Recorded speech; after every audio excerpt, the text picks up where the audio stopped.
News Kannada ವಾಹಿನಿಗೆ ಸ್ವಾಗತ.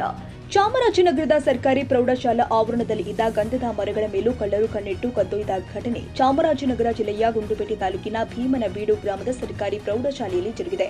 ಶುಕ್ರವಾರ ರಾತ್ರಿ ಘಟನೆ ಜರುಗಿದ್ದು 2 ದಿನ ರಜೆಯಿದ್ದ ಹಿನ್ನೆಲೆ ಸೋಮವಾರ ಬೆಳಗ್ಗೆ ಕಳವು ಪ್ರಕರಣ ಬೆಳಕಿಗೆ ಬಂದಿದೆ.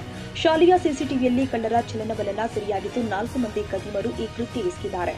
ಶಾಲಾ ಆವರಣದಲ್ಲಿ ಒಟ್ಟು 26 ಶ್ರೀಗಂಧದ ಮರವನ್ನ ಬೆಳೆಸಲಾಗಿದ್ದು, ಇವುಗಳಲ್ಲಿ 3 ಕತ್ತರಿಸಿದ್ದು 1 ಮರವನ್ನ ಕದ್ದೊಯ್ದಿದ್ದಾರೆ. ಕಳ್ಳರನ್ನ ಶೀಘ್ರವೇ ಪತ್ತೆ ಹಚ್ಚಿ ಮುಂದೆ ಈ ರೀತಿಯ ಪ್ರಕರಣ ಮರುಕಳಿಸದಂತೆ ಎಚ್ಚರಿಕೆ ವಹಿಸಬೇಕು ಅಂತ ಸ್ಥಳೀಯರು ಒತ್ತಾಯಿಸಿದ್ದಾರೆ. ಶುಕ್ರವಾರ ರಾತ್ರಿ 4 ಜನ ಗೊತ್ತಿರುವ ಹಾಗೆ ಸಿಸಿ ಕ್ಯಾಮ್ರಾದಲ್ಲಿ 4 ಜನ ಕಳ್ಳರು ಬಂದು 3 ಮರಗಳನ್ನು ಕಡಿದು 1 ಮರದಲ್ಲಿ ಹೆಚ್ಚು ಇದ್ದಂತಹ ಗಂಧದ ಅಂಶಗಳುಳ್ಳಂತಹ ಮರವನ್ನು ಕಟ್ ಮಾಡಿ ಹೊರಗಡೆ ಸಾಗಿಸ್ಕೊಂಡು ಹೋಗಿದ್ದಾರೆ. ದಯಮಾಡಿ ಇಲಾಖೆಯವರು ಇದಕ್ಕೆ ಸಂಬಂಧಪಟ್ಟ ಸೂಕ್ತ ಕ್ರಮವನ್ನು ತೆಗೆದುಕೊಂಡು ಮುಂದಿನ ದಿನಗಳಲ್ಲಿ ಈ ರೀತಿ ಆಗಬಾರ್ದು ಅಂತ ವ್ಯವಸ್ಥೆ ಮಾಡಿಕೊಡ್ಬೇಕು ಅಂತ ವಿನಯಪೂರ್ವಕವಾಗಿ ಶಾಲೆಯ ಮುಖ್ಯಸ್ಥರ ಪರವಾಗಿ ಕೇಳ್ಕೊಳ್ತೀವಿ.